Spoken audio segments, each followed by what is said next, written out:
and I'll explain you what we want to do with these concluding remarks. So this very last part of the program will consist of 3 parts. First, we will ask Claudia Dathe, who was so kind to join us. Thank you for making this possible, Franziska.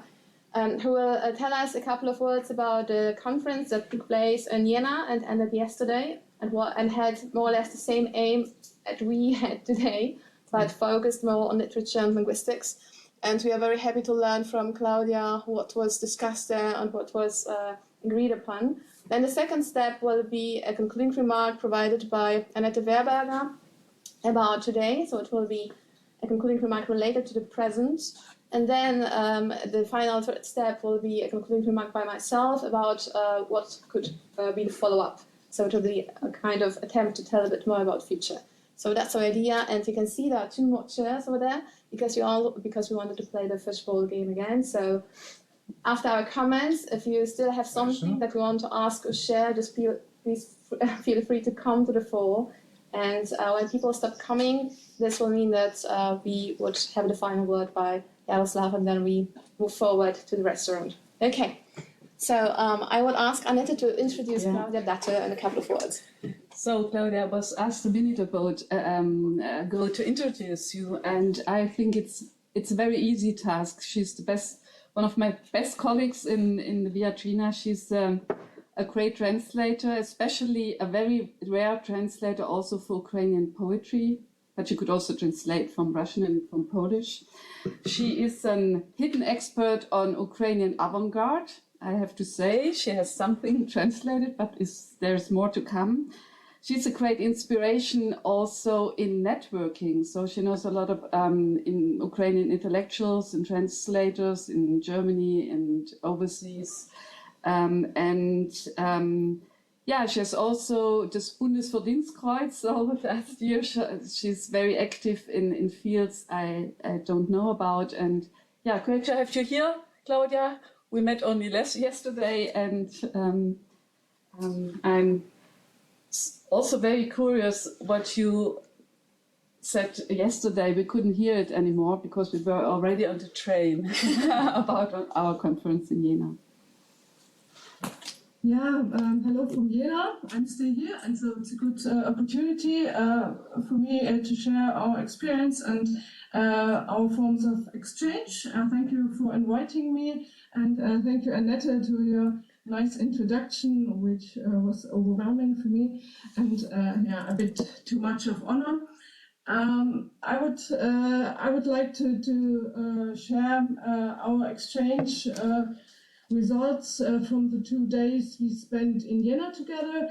So we've had 2 main aims. One aim was in the direction of topic and research, and we tried to bring together literary scholars, linguists and historians, and we tried to learn from each other what their approaches and current research topics are. So we've had a look into current historical researches, but yesterday we've had a strong focus on linguistics and literary studies, and we learned a lot, especially from the linguists, in terms of multilingual approaches. Also, we've learned a lot of field studies, and saw how literary studies in the field of language could also be connected and intertwined. So this was one field where we just tried to jump into different research areas and try to open interfaces for future cooperation. And the second part, which was much shorter, and unfortunately Alexander and Annette couldn't attend because they have already left for Bielefeld, was a focus on structure building. So we asked ourselves, what could we imagine for the next 1-2 years to have on concrete steps to develop Ukrainian topics in research, in transfer and also in teaching at universities. And we all agreed on the result that it would be very difficult to have a separate development of Ukrainian studies at German universities, as resources and personnel staff, but also in additional projects are very limited. And so I can just name some of the concrete results we agreed on. So there is in the air the idea of one or two or several or how many it ever may be Ukrainian centers, and we all agreed on that it would not be enough to open one center where all the initiatives could be concentrated, because we will have no exchange and no development.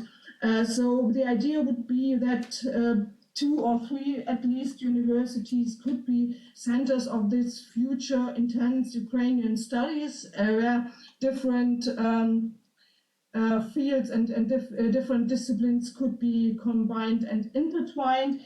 And there was also the idea that that different universities could contribute to those centers. So we wouldn't just outsource it to one or 2 universities, but would try to have connections to the others as well.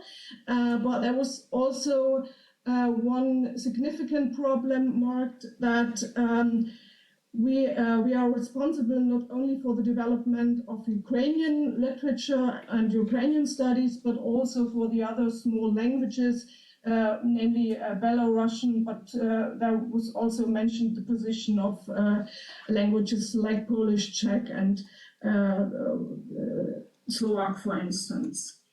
And then one additional idea was to have a summer school. I mean, it's not new. We have already a summer school in Greifswald, but we all agreed on this, that this format could be developed more than it is today.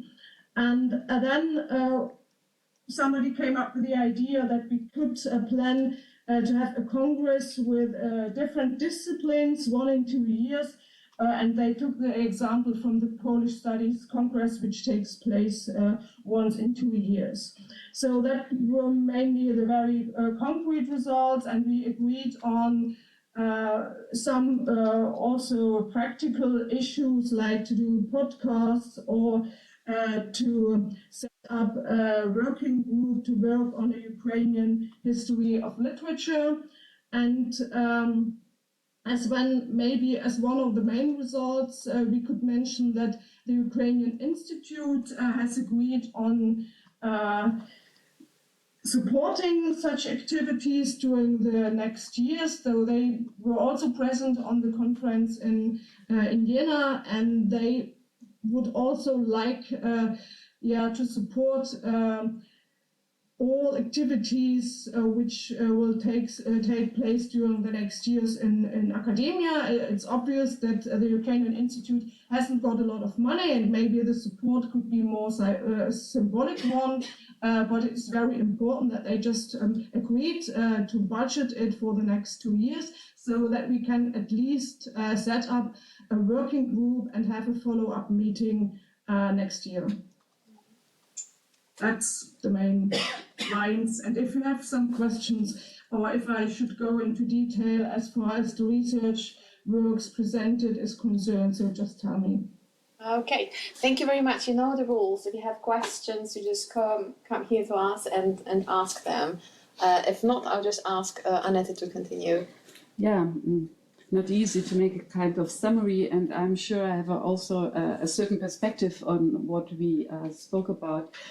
Maybe a very important point was the beginning with Andriy about the gaps in our history of Ukrainian studies from 1796, you could say, until today. And I know already Andriy's work a little bit, and the most astonishing thing are all these big gaps in our history of Ukrainian studies, you could say, and that's remarkable. I can't imagine another European country in which we German institutions have so much gaps and lack of research in such a big for such a big country. Maybe Belarus, but that's another case.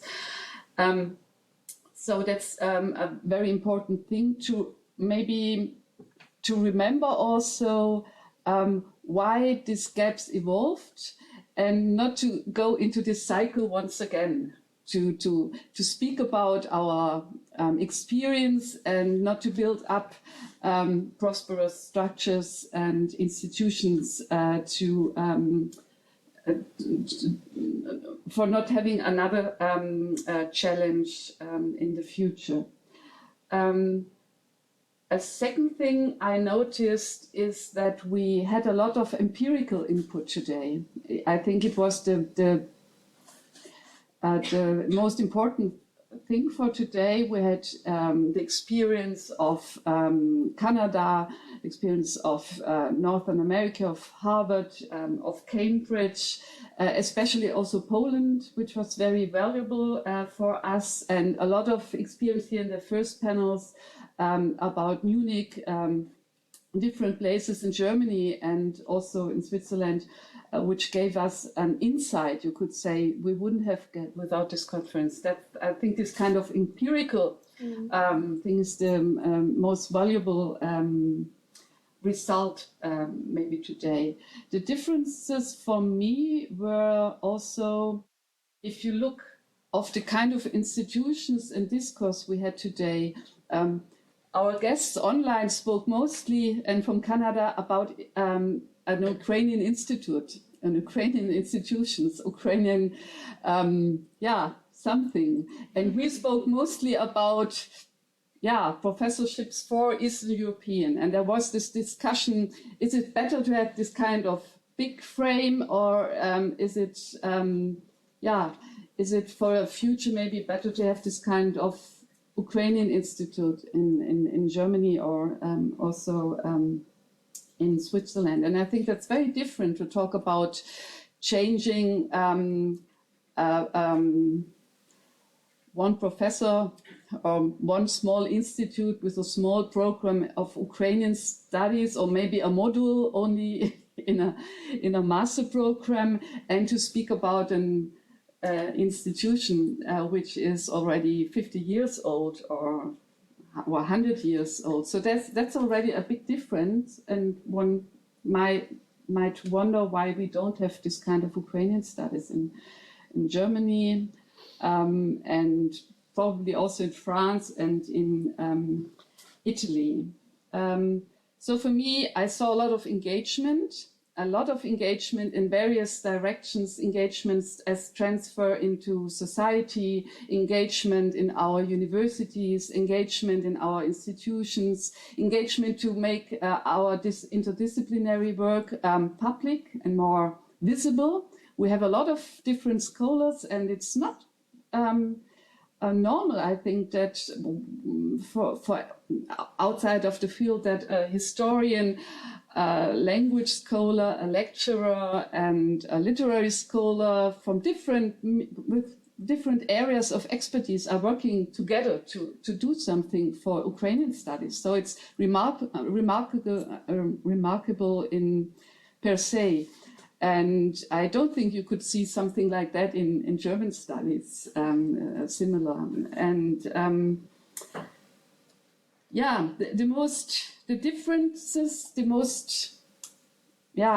our struggle was about our visions of the status quo, I think. We have different visions,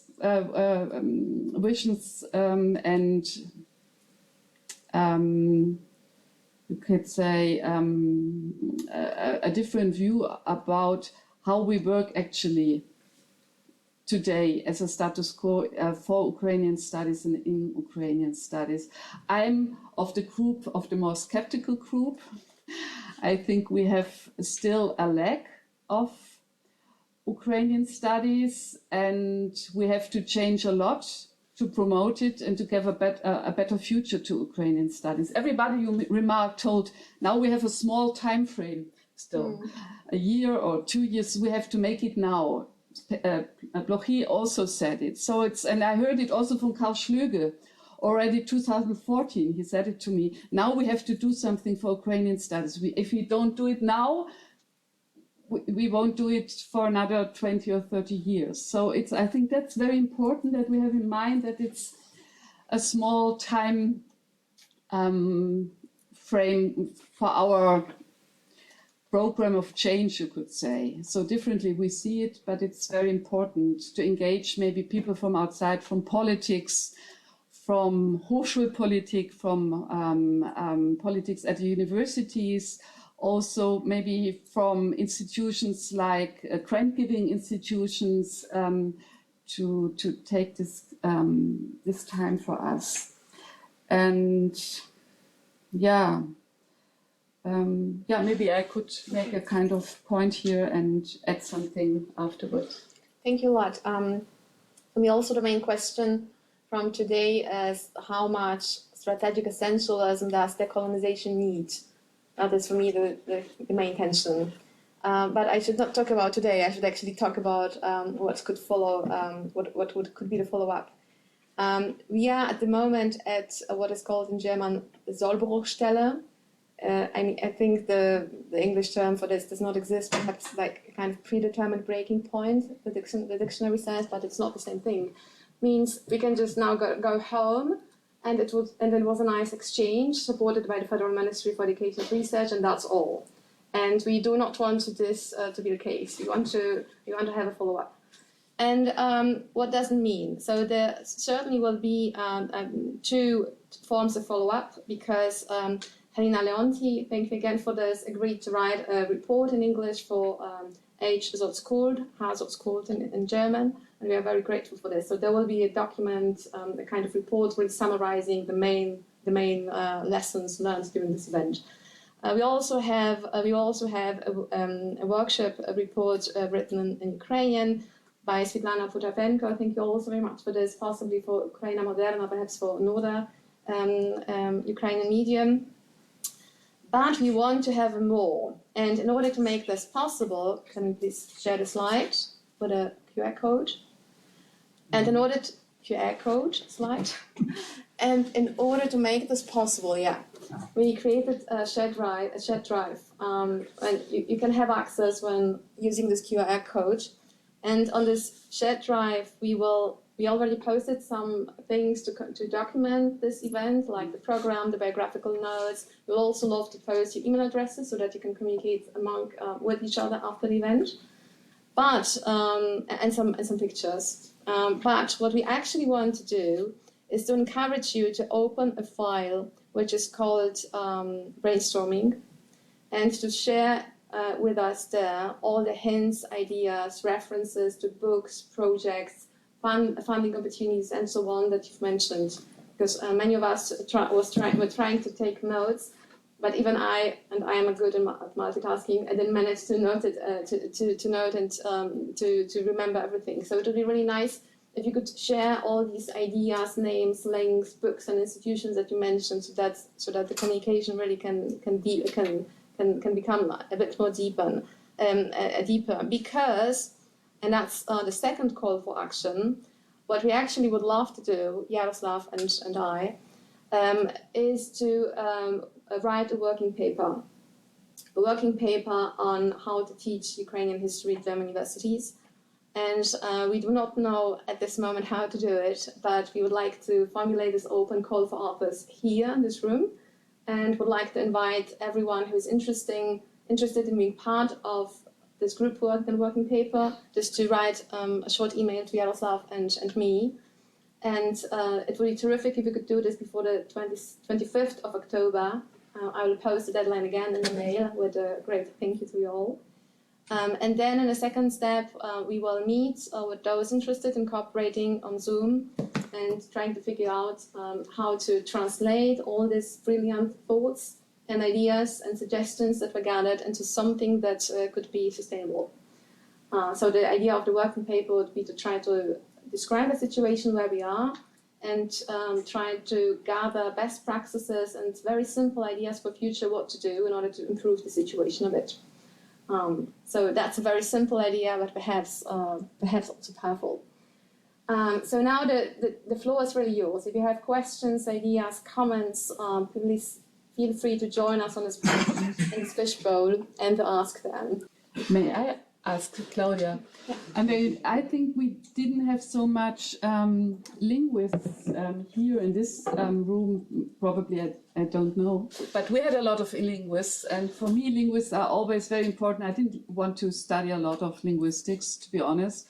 But without linguists, historians and literary historians and cultural historians can't keep the program of language learning. So if you don't have linguists who are sustaining language learning in institutions, it's like a lost case to push for more languages or for learning more languages in the student program. So what did the linguists say at the end? Was there another view than from the cultural studies and literary studies and people and the historians, Claudia?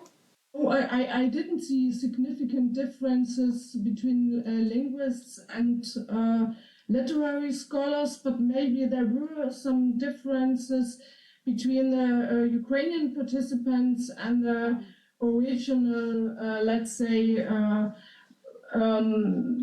scholars from German universities who were there or who have been working there for a lot of years. So it is very important, or one of these aspects was that it's very important to create new approaches to link Ukrainian colleagues and the German university programs and also structures, because it is one line to support the implementation of Ukrainian studies knowledge into the German academia, but it is another line to include people and their careers. And I see a lot of successful attempts by the linguists in Jena, for instance. So Ruprecht von Waldenfels has opened a research project on different Ukrainian corpora at Jena, and he's invited 2 or 3 linguists to work with him in Jena, and he is quite successful. And maybe we can just think about how to combine his experience with the questions the others mentioned by implementing, let's say, literary scholars. And another point, so I thought that some of the colleagues from the linguistics, they've already set up a lot of field studies with Ukrainian universities, which are also in a very difficult stage at the moment, because they cannot be carried out, obviously. And so we should also think about how to support Ukrainian colleagues who are still in the country. And obviously you have already talked also about Digital Ukraine, if I'm not wrong, but I don't know how long this program will last. And obviously it will need a lot of effort to continue the work with the colleagues who either stood in the country or returned now after their scholarships had finished. Yeah, but we have our first question, Bowl. I was just going back to what I said earlier, and I think it is something we need to maybe think about in the long term. The people from the disciplines who are not here, political science, perhaps in particular. It's also very interesting that in the German debate, the expertise on Ukraine is mostly coming, I would say, from historians. And that's actually quite remarkable. that historians are asked to comment the present so much, and of course political scientists are also in the debate, and some of them are very entering from a different hand. Yeah, well, there are very good political scientists in the debate. Also not so good, but anyway. But I do wonder how one could establish communications going beyond only. I mean, I know we had Gwendolyn Sassler originally on the program, and she had to cancel quite late. But I mean, she's also an exception in the field of political science with her focus on Ukraine. So I think we should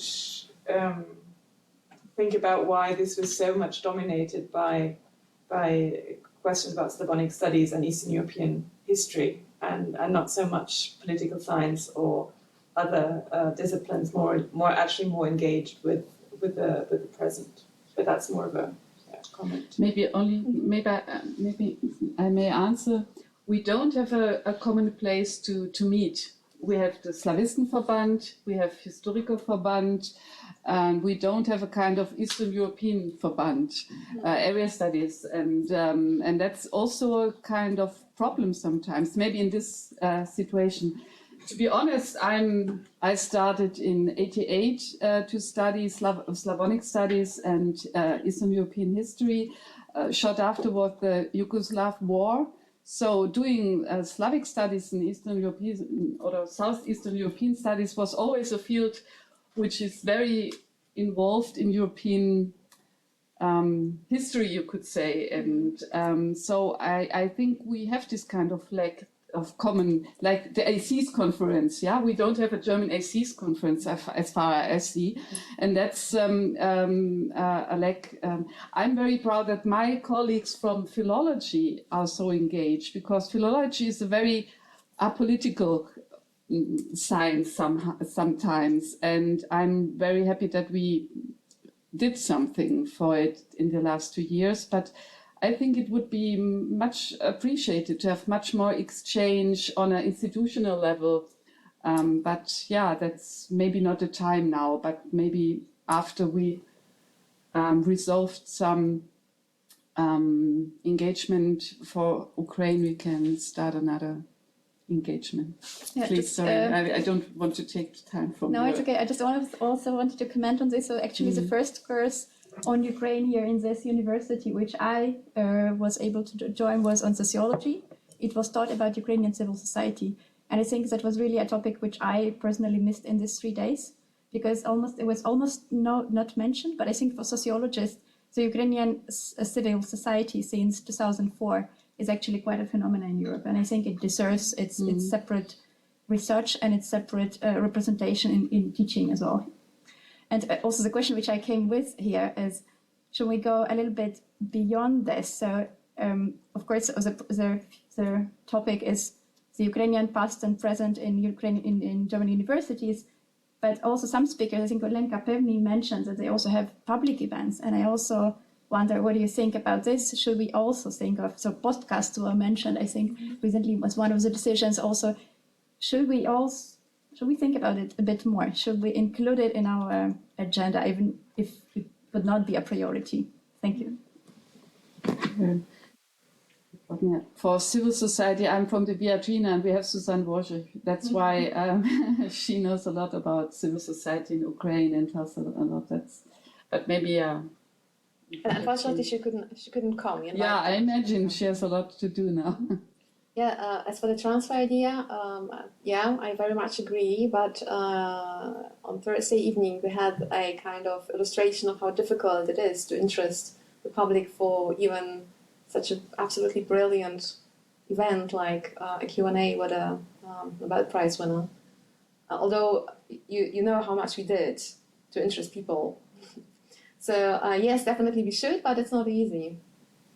But I think also transfer, I'm very for transfer. We do a lot of things with authors and writers and everything, but I'm also somehow old-fashioned with transfer. If you look about, for example, Now it's different, but at the beginning of the war, you had a lot of struggle also with a journalistic view on Ukraine. So educating students who are going then in offices, in politics, in journalism, in, I don't know, also being a mayor somewhere or doing other stuff in economics, being it's very important that they also participate maybe in future in smaller programs on Central Eastern Europe and in Ukraine especially. So I think it's very important that a kind of expertise is going into professionals, future professionals, that we don't have this kind of lack of expertise. And it's always, it's very much about Eastern and Central Europe. We don't have this kind of expertise in professionals on Poland, on the Baltics, on Southeastern Europe, on the Balkans. So it's very important that we give much more input in the education of students in different fields who are then responsible in somehow in what Germany is doing in foreign politics or transferring expertise in other countries. So I think there's a big lack of regional knowledge in comparison to 30 years ago. When I studied, we had still a lot of regional studies in politics, in sociology, in geography. And then in the 90s, everybody thought, you know the story. English is enough, theory is enough. It's also the time of theory. We have to remember that. We thought that with theory you could do everything. You don't have a kind of experience to introduce or language knowledge. And I think it's very important also to have this in mind, that a future generation of students who is not doing Eastern European studies should, through a kind of Studium Generale or some kind of, a little bit of knowledge of Central Eastern Europe, and not only on Ukraine, should know something in the future. We don't have this kind of generations of politicians who doesn't know anything about Poland, Czechia, Slovakia, and I think that's also very important. Not only making something for pensioners who are interested in literature, but for the young generation who speaks in English fluently, not like me, for example, but doesn't know a lot about European cultures beyond the American and English-speaking world, because we have Netflix and everything there. So and I think that's very important to raise this kind of awareness that Europe has this kind of diversity, for small languages and everything, and we don't have it. We have an awareness, but not for this kind of thing. And so I hope I don't see another war in my generation combined with Slavic studies somehow. I remember very well when my students, Alexander, you probably also, was students from Yugoslavia, and then a year or half a year later, I knew he's from Bosnia and she's from Serbia and there's from Croatia, and we had debates about differences in Yugoslavia, and I learned a lot about Yugoslavia then, and I did study Polish and Ukrainian, Belarus and Russia. So it's maybe a very personal note. You have one more comment or question from sorry. Claudia Dathe? No, we cannot hear it yet. I just wanted to add a couple of ideas to the question which raised at the moment, and I think this is also a question of structures. So what we saw last year, the scholars from the field of history and also literary scholars, to a certain extent also linguists, tried to do everything. So we tried to support the refugees. We tried to do seminaries, workshops, and a lot of public events. And then it turned out that we didn't manage to follow up with our scientific work. And I think now, and that's also a sign why we are providing these conferences now, we are at the point where we see that we have to take decisions. strategic decisions where to go. So obviously it's very important to have the transfer into society. Nobody will doubt this.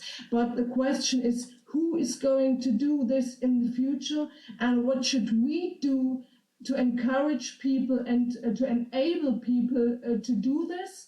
Because it is obvious that we will not manage to change the structures, to do our research and to do the transfer simultaneously. And therefore it is my veto to go into the development of structures, to go into fundraising, to have at least 1 or 2 centers at universities which can do all the 3 or can manage to support all 3 fields of engagement. That is research, that is teaching, and that is also transfer. But we will not manage the resources we have today. This is obvious, and sometimes I think probably we should just keep silent and not give interviews anymore and not write newspaper articles anymore, so that everybody can understand that if we don't do our research work, we will not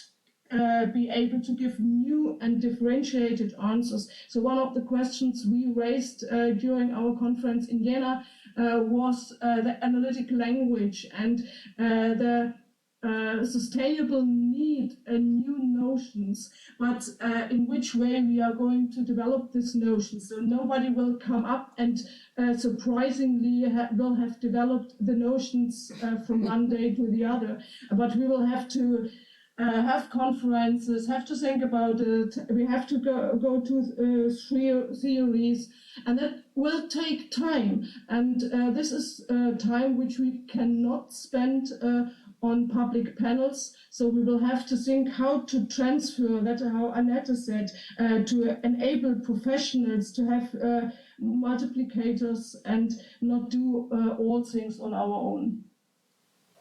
Okay, thank you very much for your words, Claudia.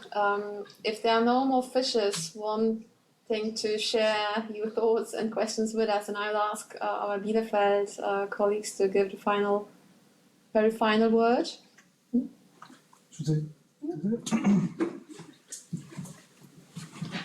Just a couple of sentences. First of all, I would like to say that we are very grateful for support for Federal Ministry of Education and Research, and we were very happy to see such brilliant brains here in Bielefeld. It was really a pleasure and honor for us to see all of you here. And so that's all. Let's have a dinner. Thank you very much.